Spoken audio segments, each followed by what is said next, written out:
Yo Brahmanan Vidadati Purvam Yo Vaivedamscha Prahinohi Tasmai Tamhadeva Atmaburi Prakasham Mumukshurvai Sharnamaham Prapadye Om Shantihi Shantihi Shantihi. That one indivisible formless presence who projected Brahma, Vishnu, and Shiva at the beginning of a cosmic cycle,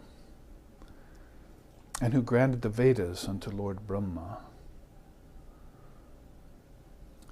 who is the eternal bridge to immortality, who is partless, faultless, actionless, and divine, who resembles fire that has consumed all its fuel.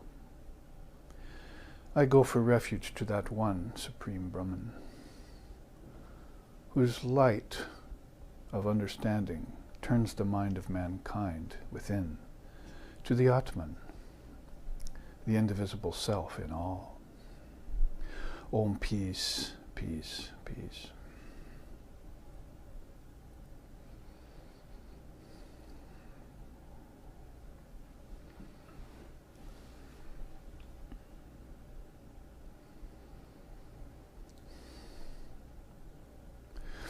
Om Satyena labhyastapassa yesa atma samyagyanena brahmacharyena nityam antaha sharirehi jyotirmayohi shubraha ampashanti katayaha kshinadoshaha. Om Shanti Shanti Shanti.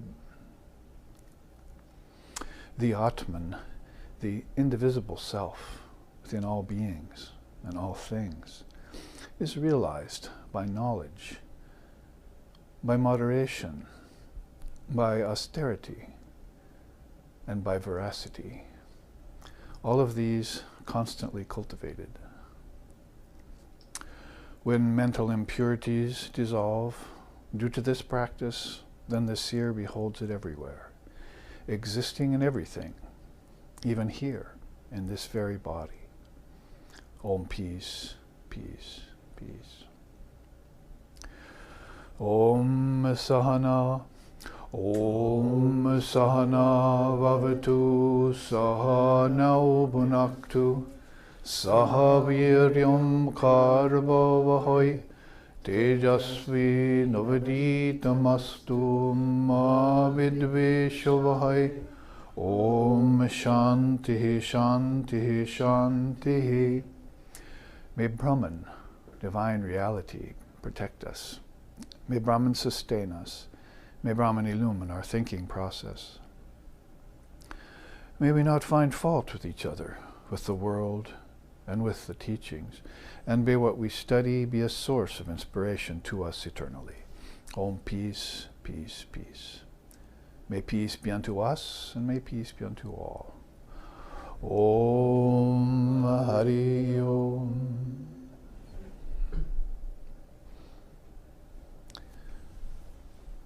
Welcome. We meet today at Portland, Oregon Ashram, SRV, the chapter here in the Pacific Northwest, after having had yesterday's class and last night's puja to Sri Ramakrishna, wherein we sung very nicely, if you remember, Jaya Shri Ramakrishna Bhagavan Karunamaya Jaya Kripa Nidana.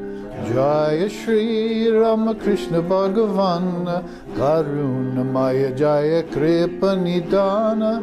Jaya Shri Ramakrishna Bhagavan Karunamaya Jaya Kripa Nidana. Jaya Shri Ramakrishna Bhagavan Karunamaya Jaya Jaya Kripa Nidan, Jaya Shri Ramakrishna Bhagavan, Karunamaya Jaya Kripa Nidana, Jaya Shri Ramakrishna Bhagavan, Karunamaya Jaya Kripa Nidana. Yes, we sang that for about 40 minutes last night in our puja to celebrate Sri Ramakrishna's birthday, whose solar birthday is tomorrow, whose lunar birthday happens March 8th this year. We'll be in Hawaii celebrating that at the Hawaii chapter of SRB. But that is what we're called upon to do, as you just heard from the readings before the live streaming audience joined us from Hungary and Iceland and India and various parts in the United States looking on. Only just a handful of us, 8 of us, have gathered here this afternoon or this morning for the second class on the Akshi Upanishad in this particular visit. I come here 4 times a year, and to San Francisco also that time, and then in Hawaii we're giving live streaming classes every Sunday. So if you can't move out of your house for any reason, whether it's because you're unable to move for some reason, or you're ambivalent, or you don't like the cold, then you can take the Sun of Wisdom through the airwaves. And that's what the Akshi Upanishad is all about. The sun god is talking to Samkriti, who has repaired inside to his own sun-like intelligence and found Surya there.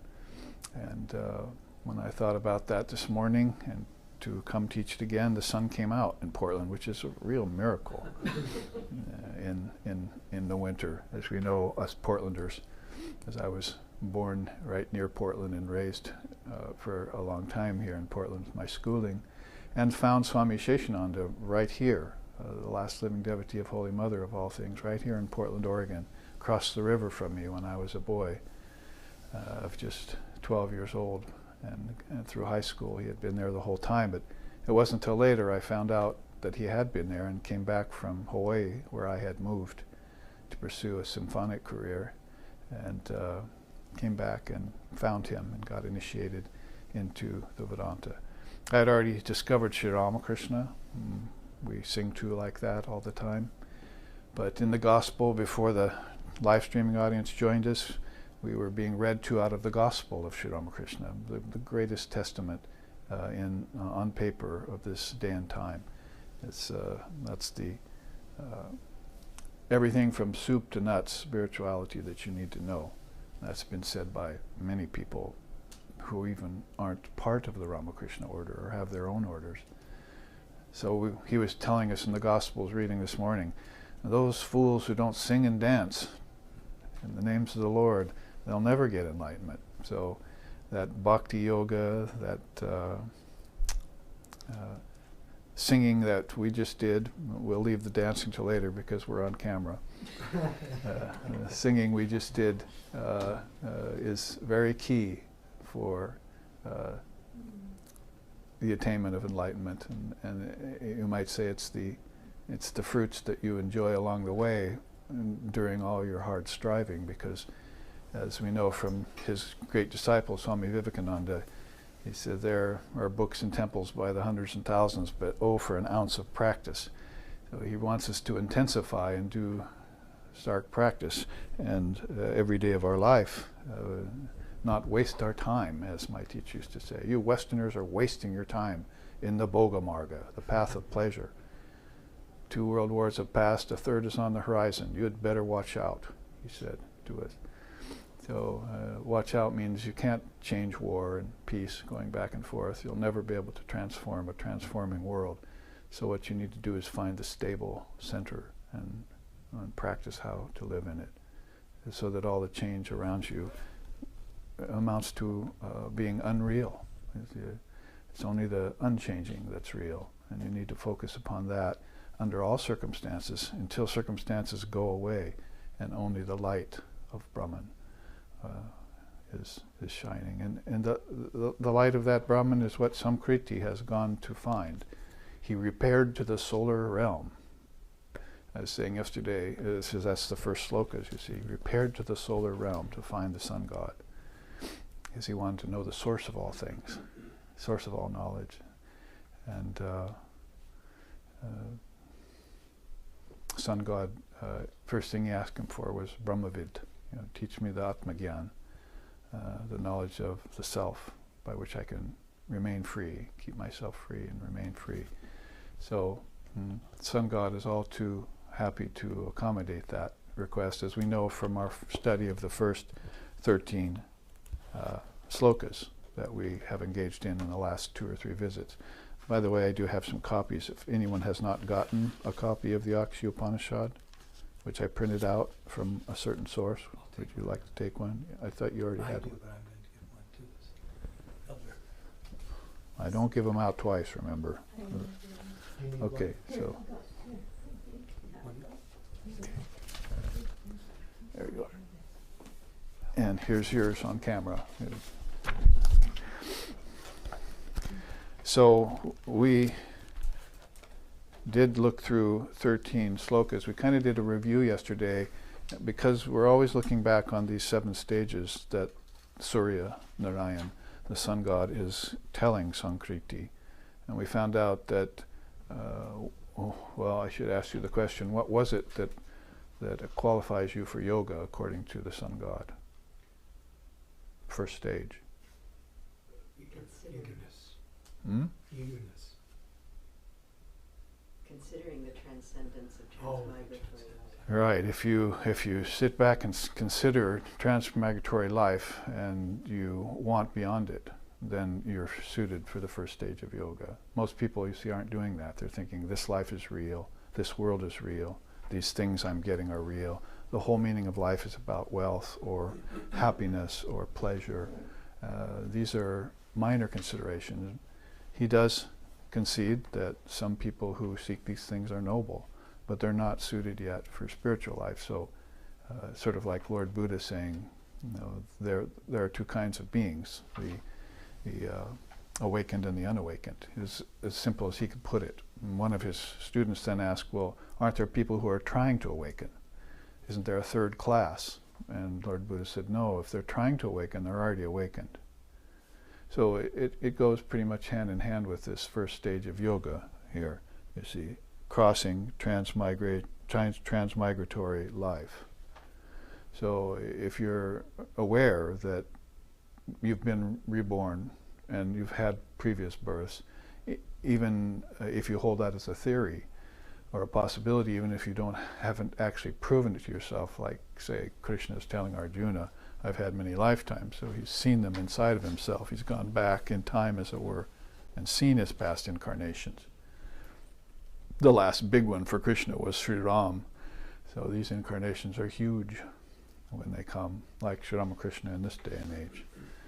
So if you haven't actually proven it to yourself by opening the 3rd eye, the 6th chakra, and looking into it, if that hasn't been given to you yet, or you haven't done the austerity, as we just chanted, because you need to do austerities and you need to moderate the senses and you need to gain knowledge, which means higher knowledge, and you need veracity in it all. So if you haven't started into the sadhana part of your practice, which would be stage 2, we found out, which means analysis. You need to go, he says, get a teacher, study the scriptures with the teacher, find a teacher who's well versed in serious interpretations of the Shruti and the Smriti.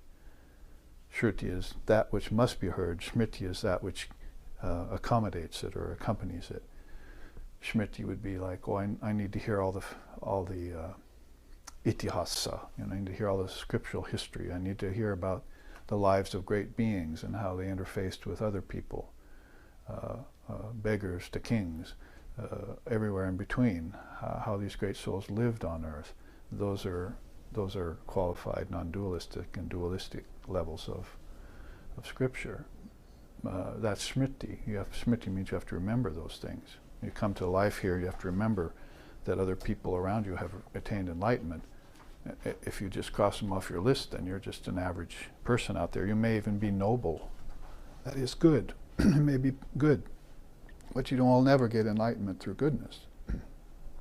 That should be obvious to you if you've examined transmigratory life, that people are coming back, good people are coming back, not just evil people, and these good people are suffering.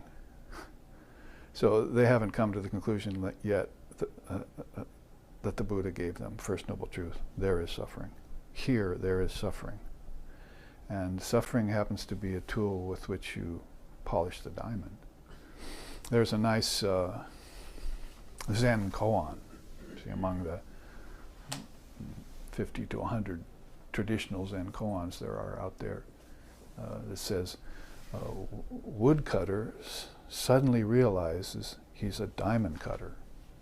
See, so you're supposed to take that in and think, what's that mean? So he's an average Joe, he's doing his profession, as it were. He's cutting wood.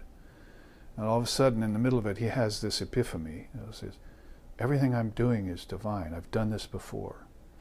And why have I forgotten up to this moment my divine nature, and I'm acting like an ordinary person? I may be doing noble things, but I never had the desire to realize God in my whole life until now. See? So actually, I'm a diamond cutter, and I need to, I'm in the rough, you see, in two ways. You're in Maya, and your own nature, your own mind has not been, your own prana, is vibrating irregularly, you see, because of bad food and lack of exercise and lack of breathing, and all the early yogic things that would bring you to realize that you're involved in transmigratory life with everyone else here. We're all bozos on this bus, see, as they say. And you want to cut yourself out from it, you see. You don't want to go down the stream with the pleasure crafts. You want to go upstream to the source. And that's going to take a lot of wherewithal. Hopefully you have innate intelligence in you. See, that's what the great teachers look for. I mean, for instance, if you're just dancing and singing so far, they okay, fine, see, have fun. But basically, if they see innate intelligence, they say, come closer, you see. Get near the fire. Here, let me tell you about your own true nature, about your apparent individualized self and its identity with the Supreme Self. Your apparently individual self, your apparent individual self, like the ego you think you are, who you think you are. And in there is mixed, I'm a noble person, I'm good, see, everything's all right with the world. But nothing's ever all right with the world. And everyone from Jesus backwards and Jesus forward said so. Those who love their life will lose their life, Jesus said. So how are you going to interpret that? Or maybe a better question might be, how are you going to misinterpret that? See?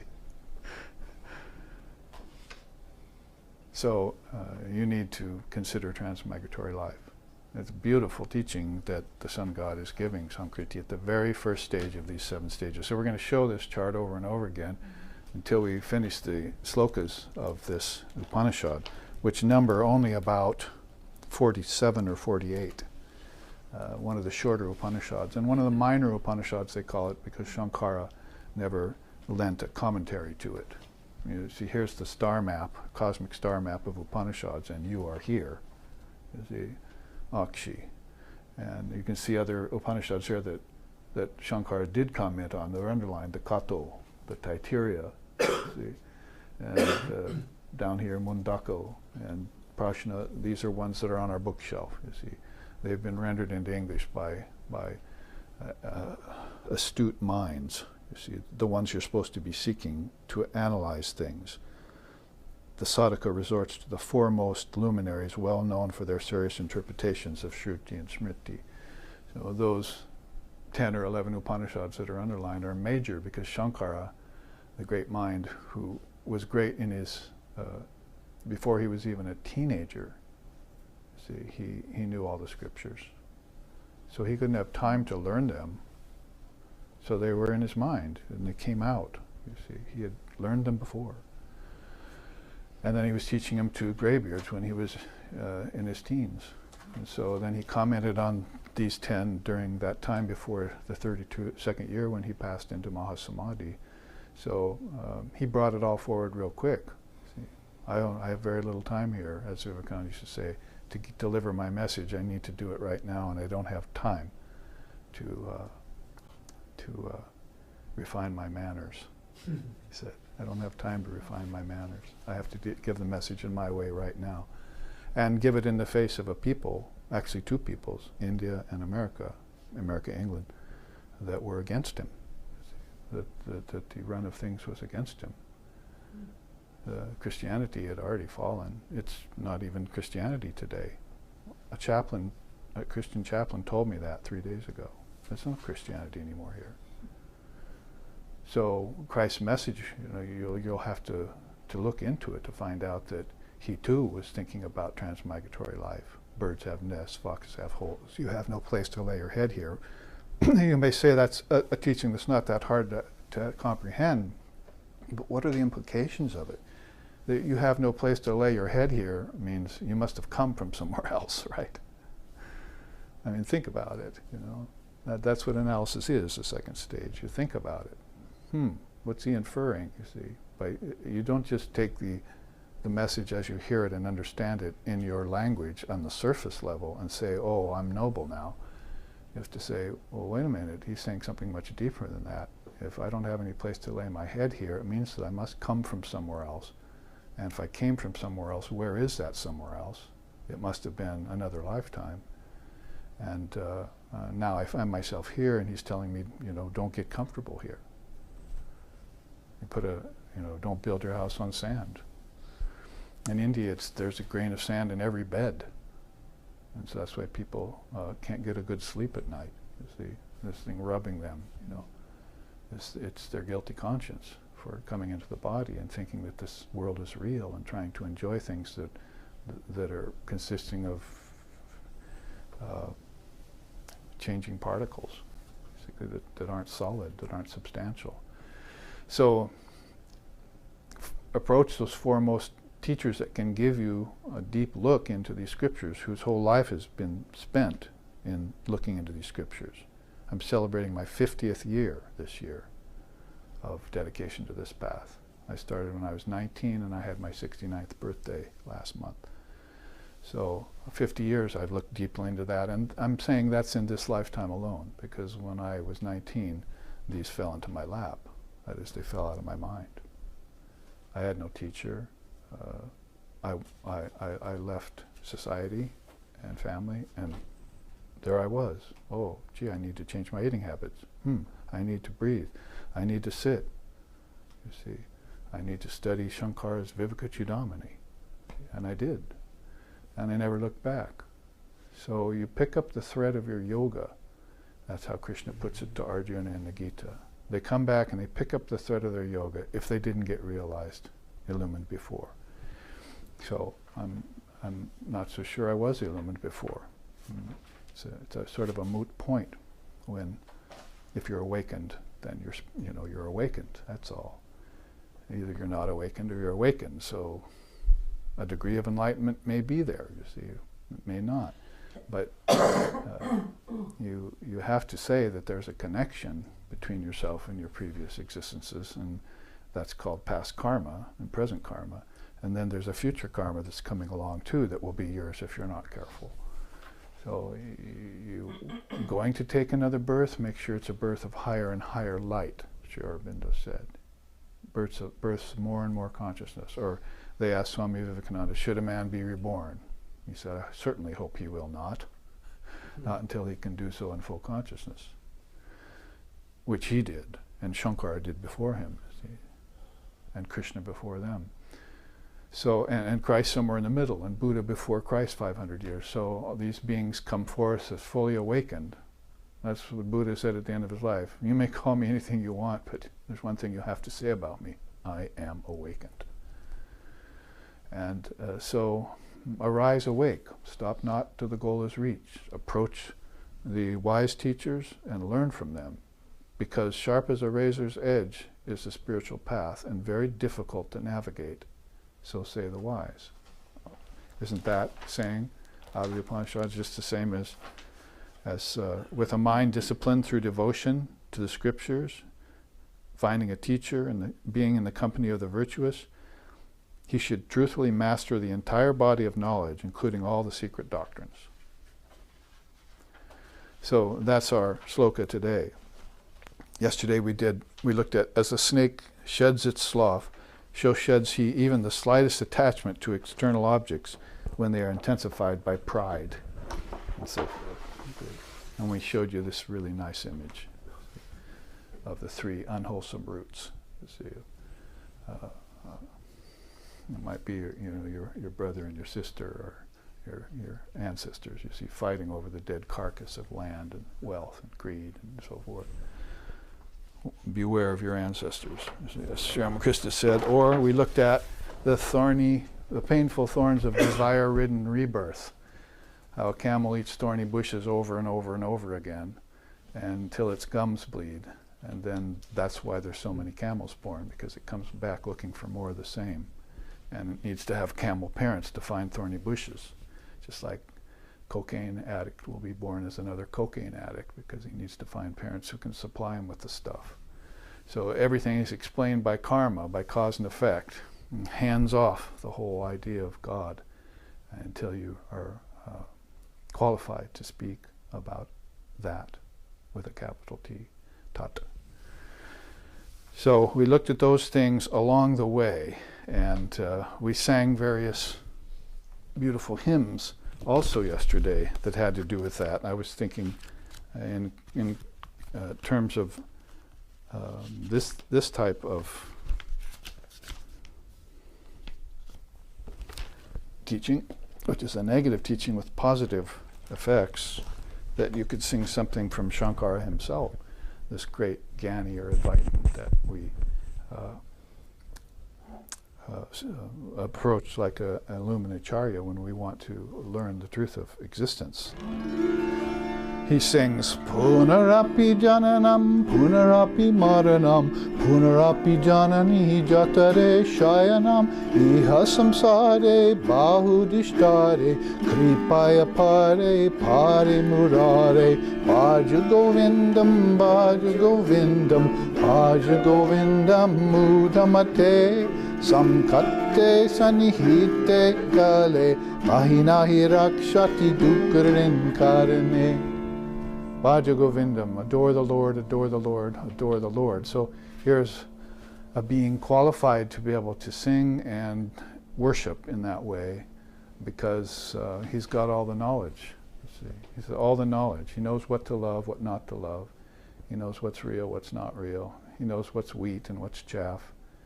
He knows the difference between soul and nature, between reality and relativity, between Purusha and Prakriti, and definitely between Purusha and Maya. So he's done all the discrimination process so important to the spiritual path, so he can love like this. Basically, in this was written by one of his, this verse, because they all contributed verses to his original song, was written by Nityanatha, and one of his students, who says, repeated births, repeated deaths, repeated occupation of various wombs, this transmigratory process is difficult indeed to cross. Therefore, this one cries out, save me, to the august destroyer of demons. Save me, O Mother. And so that's what you enter monastic life for, is to free yourself from the tendency towards rebirth, and free yourself from the idea that birth, life, and death are real, or that your soul is ever born, because you can't create a soul. Don't be silly. The soul creates bodies, see, minds and stuff, but the soul itself is a create. That's the word Vivekananda coined when he was here. He saw us all talking, all wound up in creation and transformation and things, hypnotized by the water going under the bridge, but never looking at our own self on the bridge. I'm stationary, I'm static. You see, I'm on the bridge It's everything underneath is moving, but I'm stationary. So you have to have that realization that you are in one place and that space and time is actually flowing inside your mind. See? And you can take yourself up and out of it, like Buddha did, up and out of the river of time, and then set down in the river of time, then take out again, and then set down in the river of time. Meanwhile, everyone's going along the river of time, caught in the idea that life is real, that worlds are real, that time and space are real, that birth and death are real, that name and form are real, that individuation is real, when there's nothing real but the unchanging Brahman. So you could sing about it in that way. See? So that was another quick review of the review we did yesterday, and which brought us to this description of analysis. You see, if we the second stage of analysis. So now what we want to do is pick up where we left off, and that was here. And this, since we're mentioning the Buddha so prominently this morning, we can look into some of the Buddhist teachings.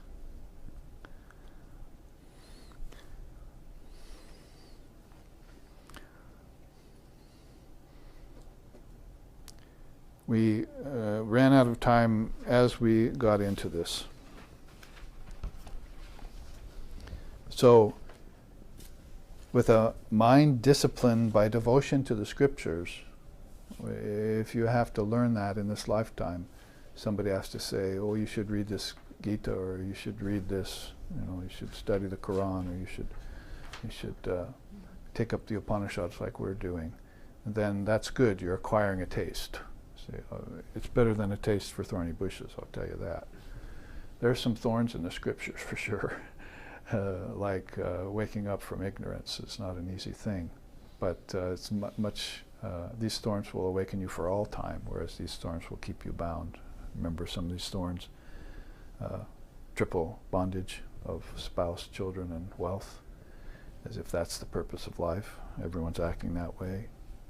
But it's very rare to find a free soul who was married or who had children. Although Buddha did have a child, but he named him Chain Around My Neck and left him. Then he came back later when he had found the truth and gave the truth back to him. So you may have to divorce yourself from mundane human convention, family, ancestors. That was one of Buddha's messages. And he's not content just to give you that message of renouncing the world and renouncing just goodness, getting beyond good and bad, but he'll give you a method. And those beings who followed him called arhats. You see, we were talking about Samkriti is getting the message from the sun god here, and the message is Jivan Mukta, living liberated. You must be living liberated. With the Buddhists, for those years around his life, up to some 50 years after he passed, the word was arhat. You became apta. You became a luminary, but the problem was that you had to be a monk to do it. So Buddhism almost died as a movement because of that, the lesser vehicle. And then the greater vehicle came on, and it started to include teachings that would bring in the householders and allow them to realize their true nature too. So it was a period of deep intensification. Like Vivekananda says, there's a wide, shallow body of water. You see, then over here in the corner of the floor, of the ground, there's this water shooting down a thin, concentrated way down this waterfall. So out of this thin, shallow consciousness comes this period where you have to intensify. So you have to get narrow. Let's see, I think I'll become a fundamentalist Christian, or I think I'll become, dedicated to Krishna, call him the only one. See, I'll become very narrow like that. So you become very narrow and concentrated. My path is the only right way. But then after that waterfall reaches the bottom, it flows out into a lake. And so there was a lake up above it came from, which is very shallow. But there's a lake at the end of it all, which is very deep. You could walk out, like Silver Lake here in Oregon. I've done it before. You can walk out all the way in the middle of this huge lake and you never get water over your knees. But that lake that results from intense sadhana, like finding a teacher and analyzing the scriptures and so forth and getting over the transmigratory process, is a deep, vast lake. You get universal. You see all paths lead to the goal. Ekam sat vipar bahuda vadantyagnim. You see, that fire, Agni of knowledge, tells you that all paths lead to the same goal. That's out of the Rig Veda. And so that's, of course, India's precious gift behind the scenes, this universality we talk about, which finally has had expression, because it didn't really get expression in Shankar's time either, because he was only in India. Now, Vivekananda has jumped the ocean like Hanuman did for Ram to rescue Sita. And we're Sita, you see. And Hanuman, he's coming to rescue us, to bring us back to Ram, back to our source. And so we're in dire straits. See? That's not a rock band only. It's a predicament you're in. And it's called Maya. So here he comes and jumps the ocean and he brings you these teachings, see, in this day and age. And now it's universal. We're talking about, it's reached a world level. Jagrat. You see, our waking state has to be connected now to consciousness. The consciousness that's in our deep sleep, the consciousness that's beyond.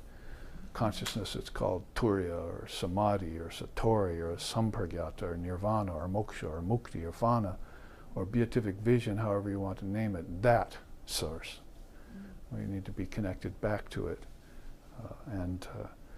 So a widening will happen, but it'll happen after this intensification. So you've approached a teacher and dedicated yourself to the scriptures. Both of those are very rare in America, because teachers, are a dime a dozen. I'll take this one, I'll take this one, I'll go this one. You see, got another mantra for me? I'll put it on my Boy Scout satchel, you see. See how many mantras I've got? And how many teachers I've had, and now I want to go on to the next path. And I never stopped and dug one deep well, see, to find water finally. So along with that is, he says here, to flesh out the sloka, the Sangha, and get together with your spiritual cohorts and, you see, form an amalgam. You see, some power there.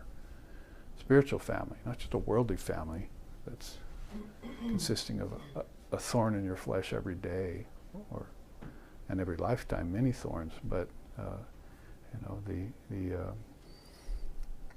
Sangha that leads to asanga. You can't really isolate yourself from nature until you master nature. You can't really isolate yourself from humanity until you know them as one soul. Otherwise it's immature renunciation or premature.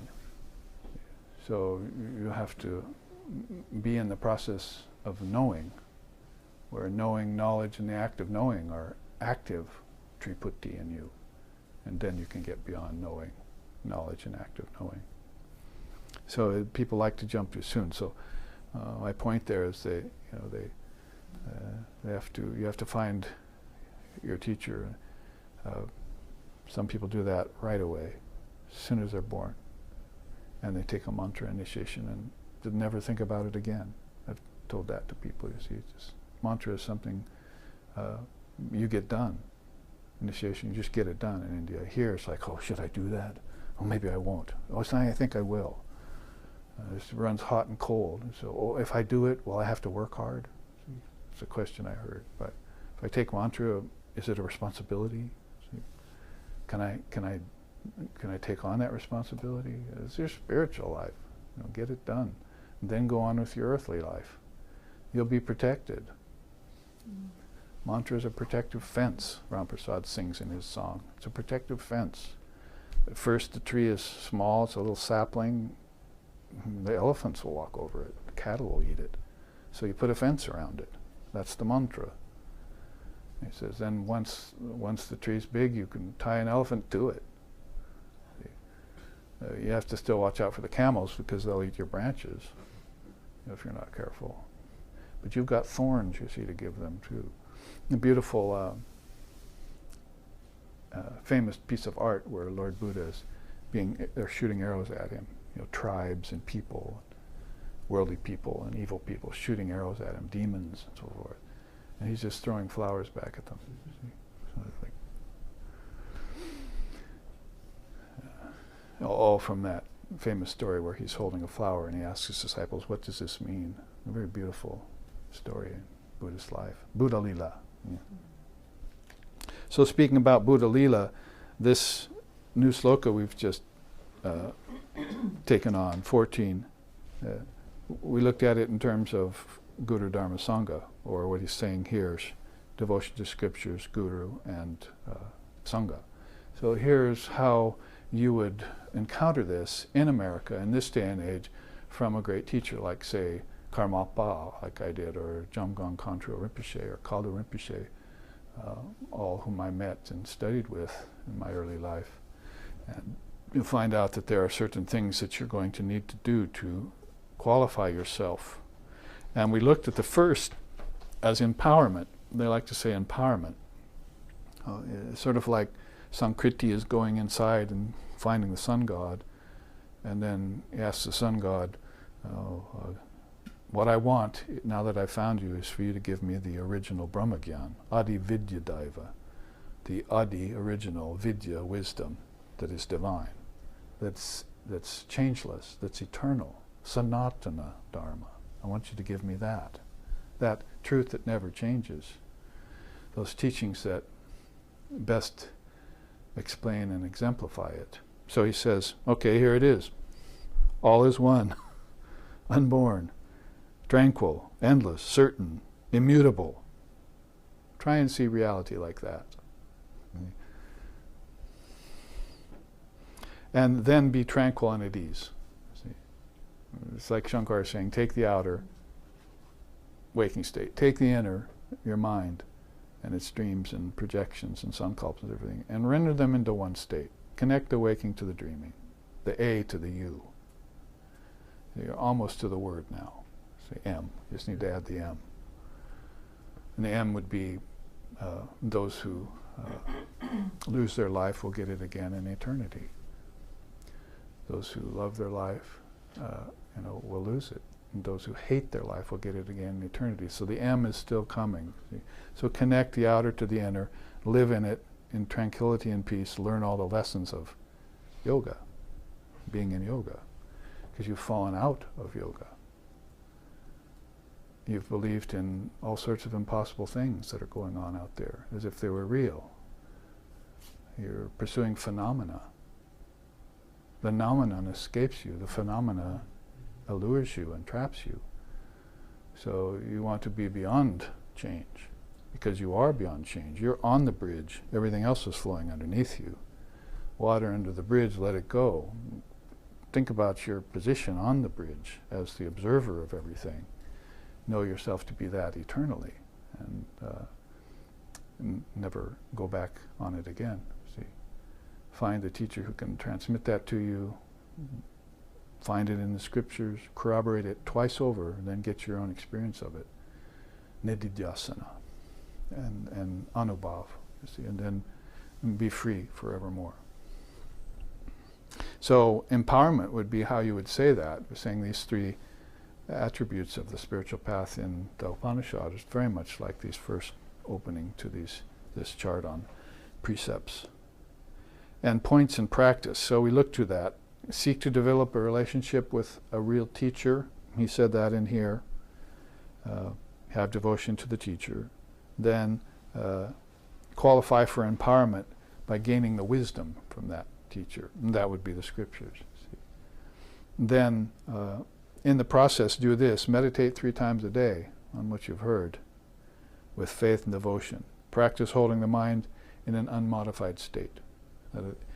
So either Brahman is the source or my own karma is the source. See. take one of those two stations. If I'm perfect, then Brahman is the agent, and I'm no agent. But that's very hard to reach that. In other words, you must look at your karma and say, I see my karma is dictating terms to me. So I better work on neutralizing it, and that's called practice. I neutralize it via practice. I cannot wish karma away, or hope it away, or grace it away. It's got to be, the grace has to come from me to give myself permission to do away with the things which I put in my own way, you see, that God and devil had nothing to do with. And that's how you become self-realized. Self-realized person does not depend upon God, does not fear devil. There's no birth and death for a self-realized person. They're free. If you looked at a picture of Swami Vivekananda, several dozen that are there, just looked at one. I've got one in color now with Mother Kali behind him that they've photoshopped, you see, and put this beautiful picture in full color of Vivekananda in front of Mother Kali, all in color, blazing orange and red. And I looked at that and I said, what's he saying? You see, saying, you know,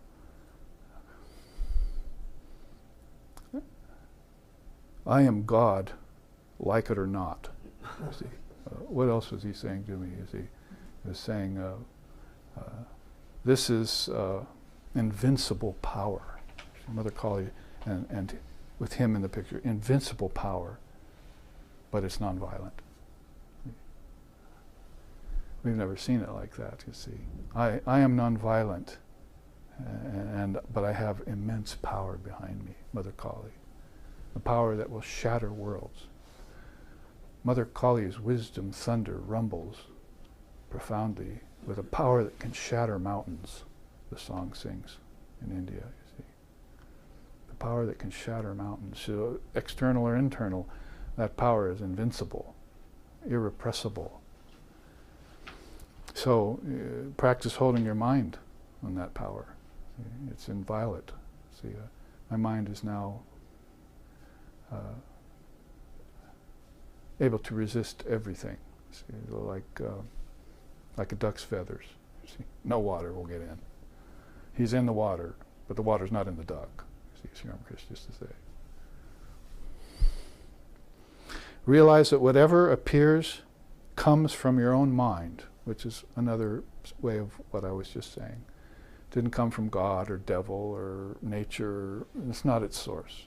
The source is my mind, always and ever. Anything active, the source is the mind. Anything dynamic, the source is the mind. So I must practice being inactive, because I must get beyond, okay, maybe I got beyond my body and senses, finally, you see. Because noble people are involved in senses and objects.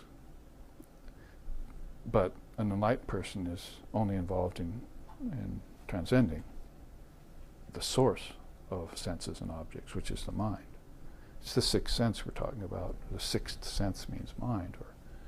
And the mind is a fourfold animal with the ego in it that's out for its own devices, divisive devices. See, it wants to separate, compartmentalize, and then dominate over everything. It's with the occult powers. So, no, I don't want that, you see. Like Patanjali said, if a man renounces the occult powers, then he can get the rain cloud of virtues. See? But he has to renounce the occult powers first. Vivekananda was fond of quoting the father of yoga in that sutra. If he gets beyond the occult powers, he can get the rain cloud of virtues. So all those virtues that you're seeking so much, so hard, if you're a sincere aspirant, are already within you. And what's in the way of them is the practice of occultism, sensationalism, mystery mongering, superstition in the name of religion, and not this bold, intrepid, straightforward, pure, ever pure spirit, you see, Atman, that's also in everything, but as its background. 4, meditate constantly until conceptualization disappears.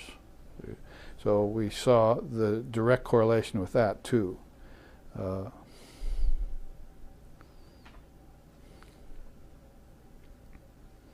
Doing right action, but coming to a place where the third stage dawns on you, and which is styled non-attachment, and you give up imagination. See, I think we had that back here. What does the third state actually mean when it says asansarga, achij non-attachment? And so in the meantime, as we quoted from these earlier slokas of the Akshi Upanishad yesterday, we found out that the third stage has to do with escaping the tendency to imagine and thereby get ensnared by your own mind. See? So, it's called sankalpa. We don't have a word for it really in English, except like imagination or projection. We can look for words, but sankalpa has a much deeper implication than those words, because everyone's doing it, from Lord Brahma all the way down to the cow eating grass. See, a concept of something that they're into, and the third stage is non-attachment from that.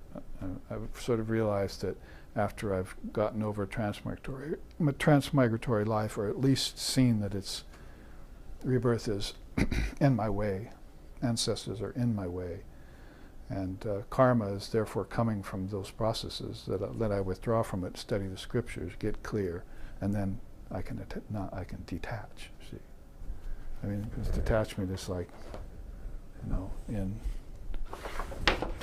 12 different levels of detachment. See, you want to meditate on a picture of Swami Vivekananda. What's he saying? You see, here's the 12 levels of detachment I've attained. Can you do it? You see, will you do it? Will you take it up? Will you be free? Will you reach eternal peace, the peace that passes all understanding? Will you do it in this lifetime? I wouldn't wait. You're going to try and out-trick Maya? Good luck with that.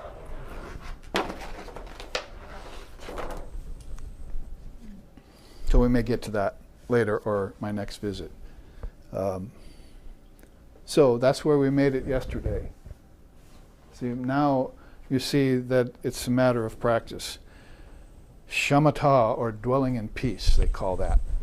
So what does that mean? First, receive and observe the vows of the tantric vehicle. So you'd want to get the precepts given to you, transmitted to you, and you would accept them. If you want to take this out of the Buddhist context, which isn't a very big jump, by the way, and take it into Vedanta or yoga, then you would say, "Oh, I agree with the 5 yamas, and I will follow them." First one is ahimsa. I will not create harm to anyone or anything in thought, word, and deed. I accept that. You see. Then satya. I will be truthful, and then brahmacharya. Well, asteya comes really important. I will not covet the goods of other people, and so forth. And then I will be faithful to my ideals, brahmacharya, and then and so forth. And then there's 5 niyamas you'll want to take up too, like study of scriptures is one of those. Call that svadhyaya in yoga.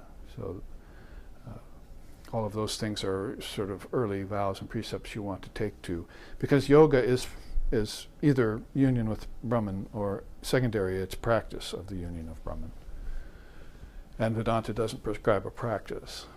See, it's just telling you the truth. It doesn't say, well, then go, here's what the truth is, now go practice. You say, here's what the truth is, just accept it. See, oh, you've been reminded. I've put you on warning, you see. Now don't transgress the laws, the dharmic laws. But if you have to go and practice them, then you have to step one step down to yoga as practice, from yoga as union to yoga as practice. And that's a concession that the seers will give you. All right, if you have to go do that, go practice, you see. You shouldn't have had to have done that. If you knew who you were all the time, you wouldn't need to practice. My teacher used to say that.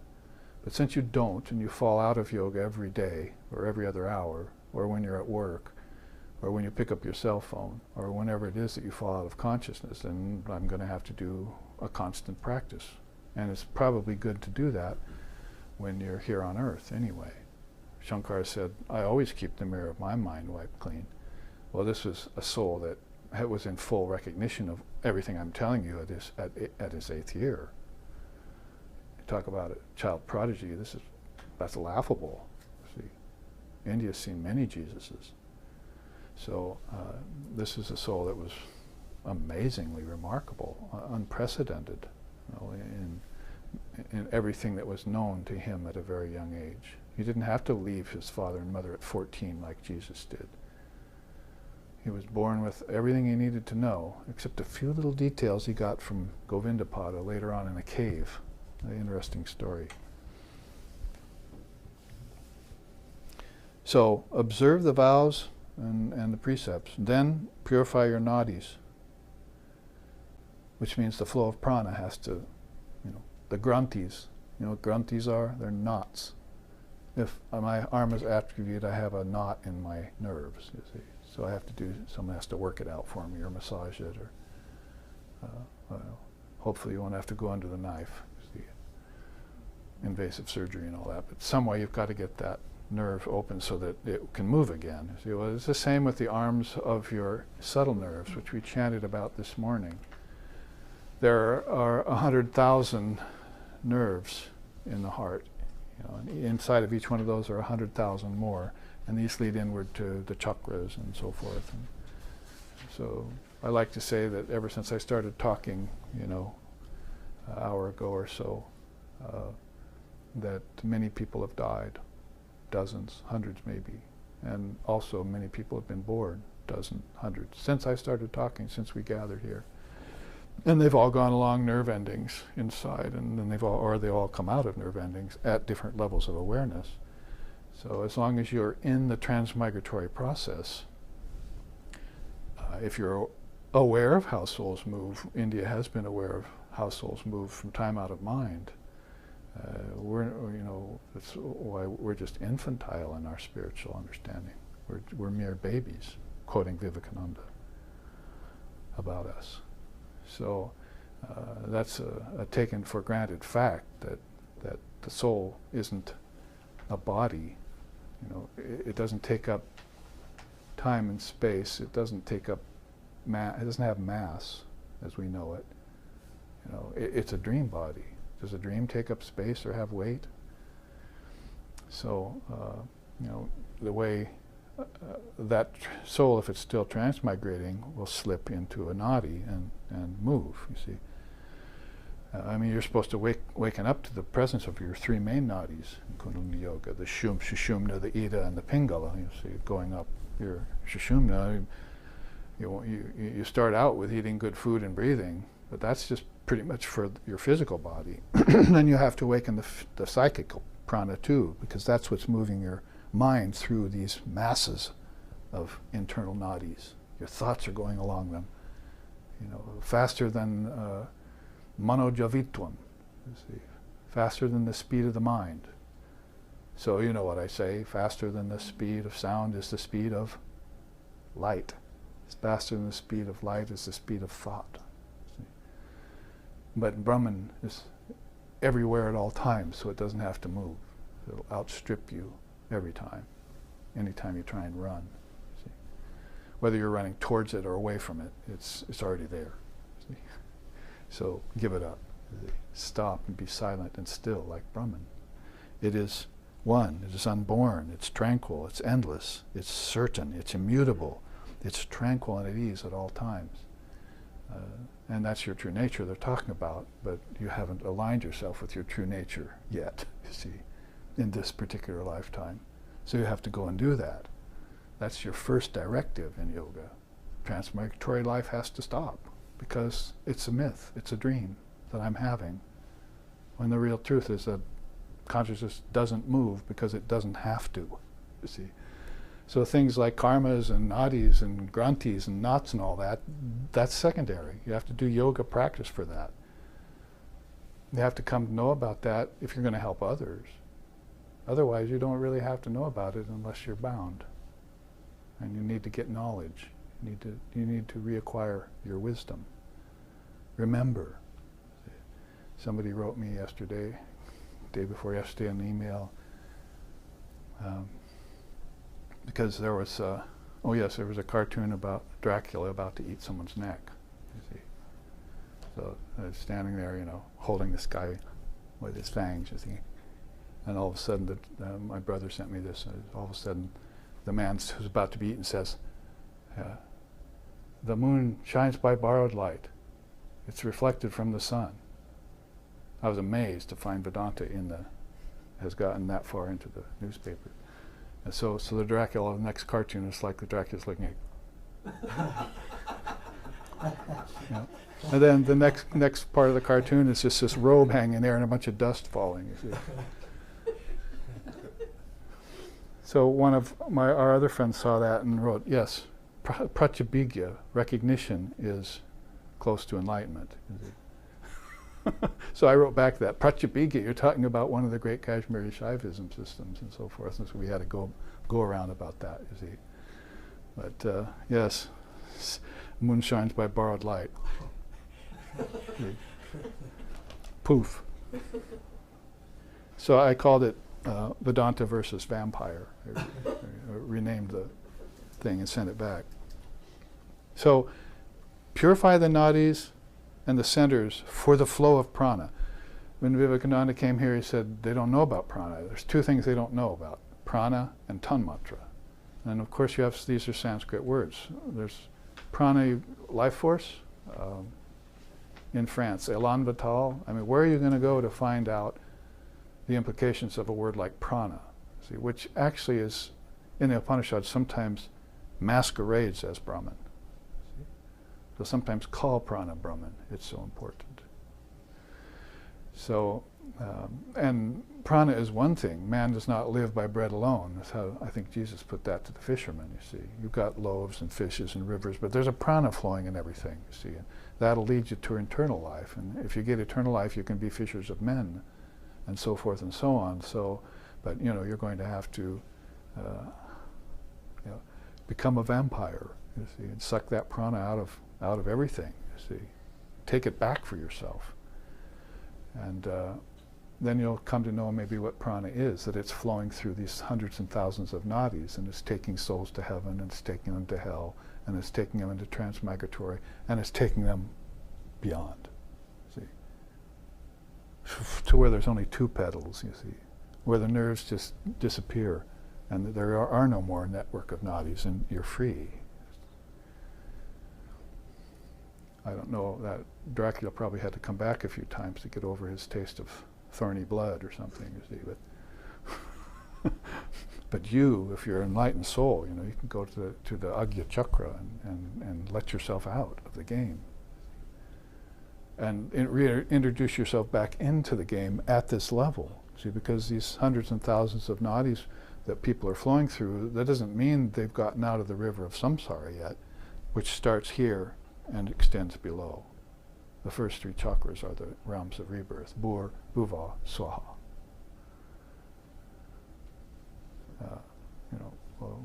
Physical world, the intermediate realm, and heaven, basically, you could say. Bhur, Bhuva, Swaha. And so hundreds and thousands of nadis, physically connecting the mother to the womb, but subtly, going inward to these chakras of transmigration, where people are coming and going all the time. And when they're here, they're doing the same thing.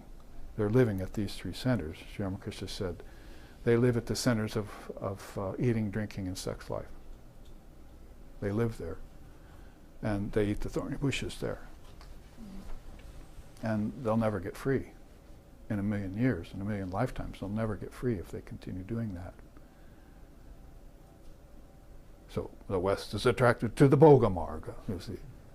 It's trying to get you to think higher, come to the heart, at least.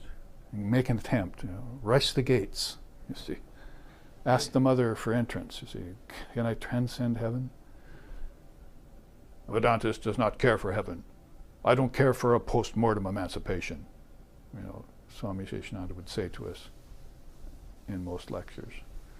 My freedom is now, right now. See, I'm living at a higher center. And when you were around the man, you realized that about him. You expected him from days and months and years and from all sides now, as they say.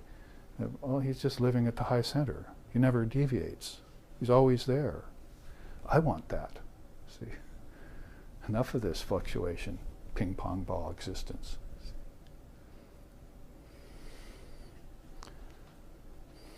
living it up at the Hotel California. Someone told me the other day. See, enough of that. See, insouciance and jollification. Purify the nadis and get the flow of prana going. And somebody was telling me yesterday that how much joy that brings to be that free. Even to entertain the notion of freedom gives you joy, which is of a different kind of joy than the happiness you're getting from objects and relationships and so forth. A whole different level of it. It's inspiring. So the noble people would at least have arrived there, but Sankriti is hearing from Surya that beyond nobility, Arya is the word in Sanskrit. Arya means noble. The Aryan race was a noble race at one time. See what happened. So to be noble, see, it would then to be on that flow of prana that's taking you to a higher nadi or center, which is from where you're able to examine transmigratory life and give it up. Give up the notion of it. It's a dream. Otherwise, Christ wouldn't have told you, that build your house on bedrock, that those who love their life will lose their life, and so forth. These are in every tradition, these teachings. Before these traditions were even named, there was no Christianity when Christ spoke these truths. There was no Buddhism when Buddha left the palace. So these are walking Upanishads. And the sun god knows them well, you see. He's shining on all of them, saint and sinner alike. He knows the actions that are done. He knows the god of karma. They're like this, see. Karma, kama, see. And yama, they all know each other. They met in a bar. No, never mind. Third, worship Vajravahini, embodiment of wisdom, and see all women as her.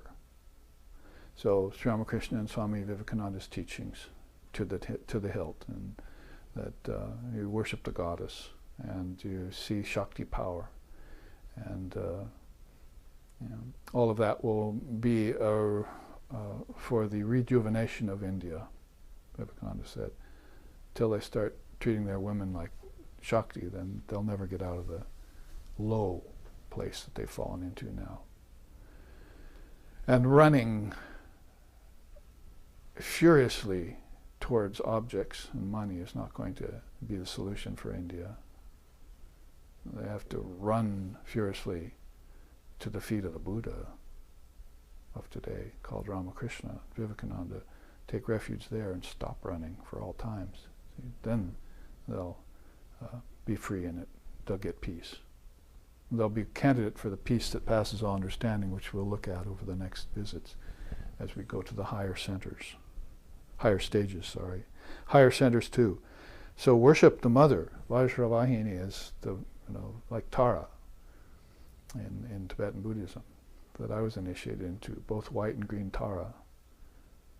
Karmapa took one look at me, gave me both Tara mantras. See, he didn't even speak English. He said, "Bada rada." Okay. Now work on that for a while. See. Visualize and meditate on the Harukas, Dakinis, to penetrate the world. So there are guardians at the gate. That's how I'd put it. Ganesha could be like a good guardian at the gate for you, or some demigod, some naga. There are different words in our tradition too that correspond with the Tibetan language that have to do with guardians at these centers. There might be lots of network of nerves, nadis flowing, and you want to flow through them, but maybe some of them you can't flow to, you see. They say that here, it's very, very high qualification to be let out of the realm of the ancestors. There's a very strong Granti there. Vishnu Granti, it's called. Brahma Granti won't even let you into the root chakra yet, you see. Vishnu is Granthi is a huge knot, like a veil. It's just like, say, there's some sort of problem with, leading to your heart. One of the nerves, big nerves that goes to the heart. There's kind of a veil there, and they have to go in there with a laser and burn it away. Oh, it's flowing again. You see, cut it out or something. So psychically, that's sort of what it is there. There's this veil, this knot that souls bounce up against in deep sleep, and bounce back, to their dream life, and bounce up again. And they only actually approach that veil a few times in their life, many of them. It's called, having a vision or seeing the light, But that's not enough. You have to go there and penetrate it. What was it just said there, right? Visualize and meditate the Harukas and penetrate the world. Well, you've got to penetrate those veils. And you have to envision yourself, like you're a hot knife and that's butter. See, just like Vivekananda, just cutting right through it. And what's at stake is your spiritual life and your well-being, philosophically speaking and religiously speaking. And beyond nobility then is going to be this higher echelon of consciousness that is your own, but you haven't claimed it as your own ground yet.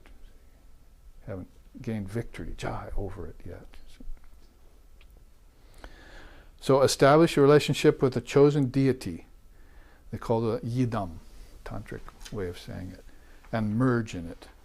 So you need an ishtam, you need an ideal here and this loka, Burloka. You need an ideal very, very desperately. So Christians have Jesus and the Buddhists have Buddha in a way, and Hindus have Krishna and so forth.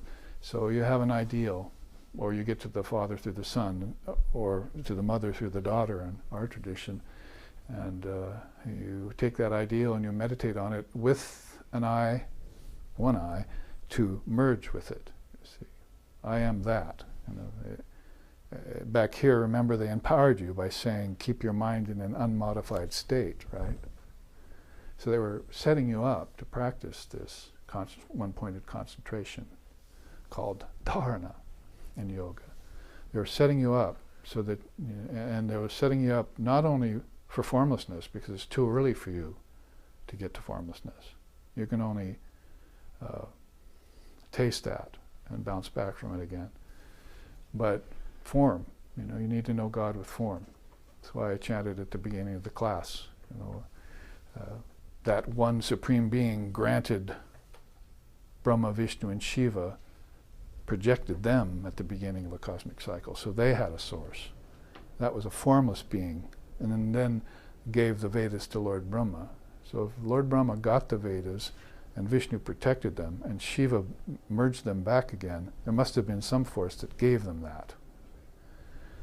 And so that's the efficacy of formlessness, which most of the religions of the day, even throughout their whole history, have not encountered, have not realized, have not explained to their acolytes and their devotees.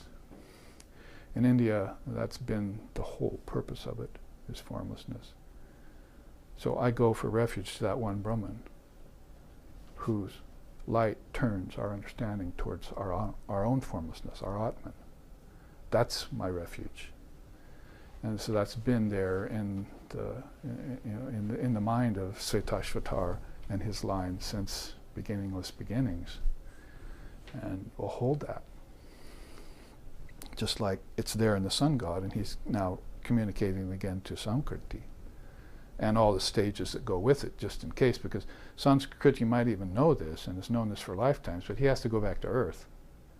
You see, he's repaired to the solar realm, whether he did that by leaving his body or whether he did that just by meditating and leaving his body, and he'll come back to it. He still has to come back to Earth because that's his destiny. Maybe he's avataric descent, or a Nityasiddha, or an Ishvara Koti who will accompany the avatar. Whatever the case may be, he's going to have to be refreshed. Here, the sun god is going to come up to you and say, here, let me give you a refresher course. See? And everything you need to know. And this very same thing happened in the case of Sri Ram and Lord Vashishta.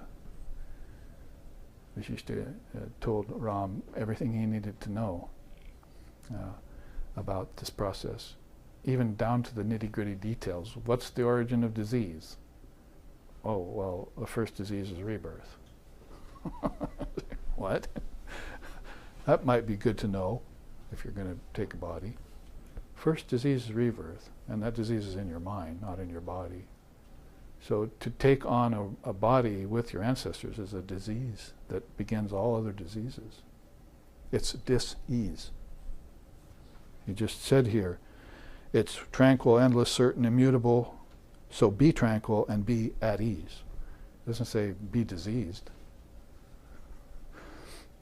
So whatever the case may be, if you're awakened or unawakened, transmigratory life and everything, you have to know about these teachings that Vasishtha gave to Ram. The origin of disease begins in the mind with rebirth. The second disease is lack of discriminative wisdom.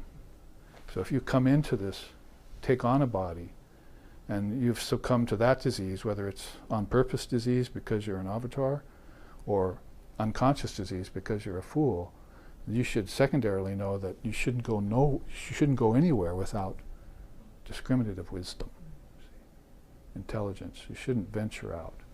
Do not leave home without it. And those are powerful teachings, and who gets them? Who gives them? Your ancestors don't.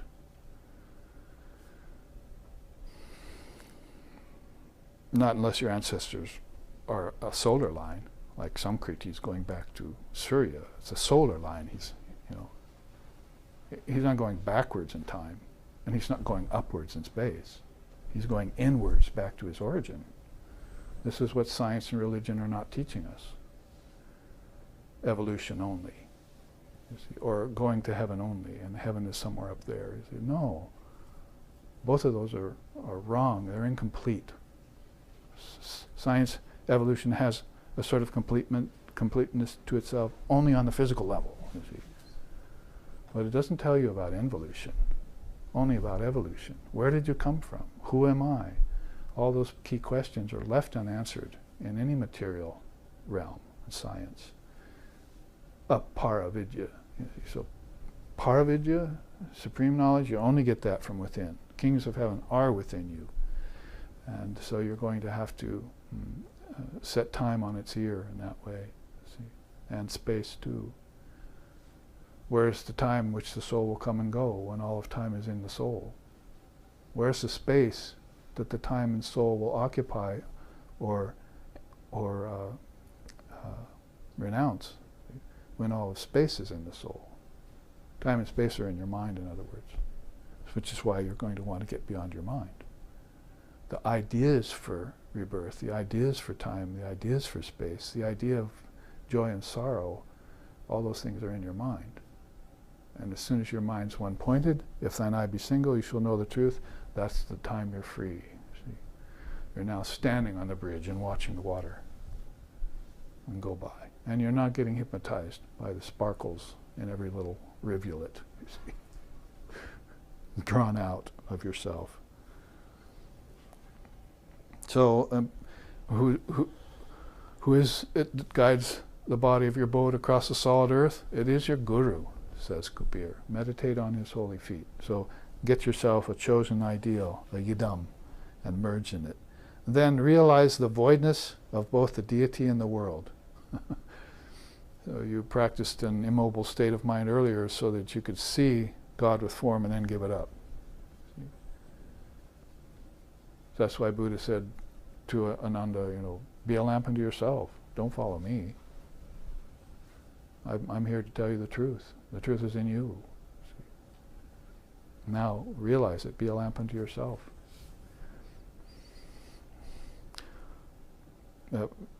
In many cases, you won't want to follow those beings because you can't follow where they're going. Unless you're an Ishvara Koti. Your Ishvara Kotis keep their eye on time all the time to see when the next incarnation's 500 years later, 1,000 years later. There, he's moving, you see. A great thought happened. He's going to take a body. I'm going to go there, you see. So these are few souls. Sri Ramakrishna's 16 and Christ's 12 and so forth. Buddha's Noble 8. Shankara's 20 or 22. They keep, a lot of them keep their eye on the next breath, life breath that soul's going to draw, because I'm gone and gone forever. They've gone into a videha mukti state, and you can't find them. Like Holy Mother said, Vivekananda goes into formlessness for 700 years at a time, like a wooden statue sits there. So when he moves again, some of these souls say, he moved. See, like they're watching him every minute of those 700 years. He's going to take a birth. I want to be there, you see. Isn't it? When most people say, who are devotees or aspirants of God here, say, what are you waiting here for? To see God in form. I want to be there when that happens. See? And to most people that would be, oh, he's going to transform the world. See? But he never does. Because you can't transform a world that's always transforming. They gave it up for that reason. So they're not going to purify the world. It's not possible. The world came from the mind, and the mind is dual by nature. It's got impurities in it, and it's got purities in it. It's got virtues, and it's got vice. It's got good and bad. It's got pleasure and pain. And that's the way it is, the nature of it. So they don't come back here to make the world a perfect place. They come back here to help you give up the idea that it could be a perfect place. Because you're not the world. The world's come out of your mind as a projection. You're the point, not the world. So they're concerned about you. That's true compassion. They don't have any compassion for the world. Not the world as a thing, and not the world as separate from Brahman. If you're talking about the world that's one with Brahman, oh, okay, well that's a different matter, you see. Now you're thinking, you're on the same page. But not the world that's separate from Brahman. That's what Vivekananda said. There's no such thing as a good world. It's just like there's no such thing as hot ice. It's not going to happen. So some of that naivete is going to be X'd out of the equation as you get empowered, as you find a teacher, as you study the scriptures, you avail yourself of higher wisdom, you get with a Sangha. It's all I have to say about verse 14 right now, you see. And I think, is it time? We can take we have 5 minutes, okay, then I have more to say. I will take every minute of your time I can. Because it would be good to finish this, realize the voidness of both the deity and the world. We just said that, see. So the voidness doesn't mean that everything's empty without any essence. It means it has no substance. There's no real substance in everything. Vibrating particles changing at a billionth of a second. You can't call that substance. So that should be a conclusion you draw from science that the scientists themselves probably haven't drawn yet. So that's why it's empty, and that's why you give it up. It's empty of the ability to fulfill you, for one thing, and it's empty of substance. But it's not empty of essence. And neither Hinduism nor Buddhism will teach that. You'll have to go to a deeper level. That's why you have meditated on formlessness, because it's full, full, full. But first you had to approach it as if it were empty. It got stripped of everything, see?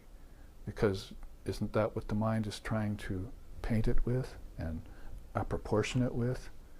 The furniture of thought, the mansion, My Father's mansion has many chambers, so you're trying to, fill that with everything you can. So you have to strip it clean.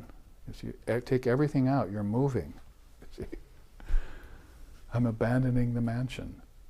I give it up. It's a house of cards. And when I finally got everything out of it, it's empty. You see. I don't own it anymore. There's nothing there. Then all of a sudden you have this feeling of elation. It's the bliss of emptiness. Abhava, it's called. I don't have any more attraction or moods for it. As Vivekananda said at the end of his life, the shine is off it now. At first I had a little bit of shine about helping people and working. Now I see it's all futile. So the shine is off it. I'm gone. See, I'm out of here. So maybe you came to to Earth to realize that. Like you came to Earth to master death because you still think in terms of rebirth. So you had to prove yourself that you're eternal. And the only way to do that is to merge with formlessness. So you took an ideal, and that ideal, although it had form, turned aside and ushered you into formlessness. So you went towards it. I love you, Jesus. I love you, Buddha. I love you, Ramakrishna. Come, my child. Come, my child. Whoops. See, rush you on through the gate to formlessness, which you experience every night in deep sleep and love it. So do you need to fear it when you love it every night? You're that close, hand in glove, to the light of Brahman every night. You're the best meditators you could be. See, you can practice all your lifetime and never meditate that well. But in deep sleep tonight, you're naturally one, floating in the Divine Mother's womb. We're all contemplatives. But we give up eating nectar and instead imbibe poison of earth when we take birth. See? Oh, Mother, can I free myself from the illusion of birth and death as easily as the midwife will cut the umbilical cord?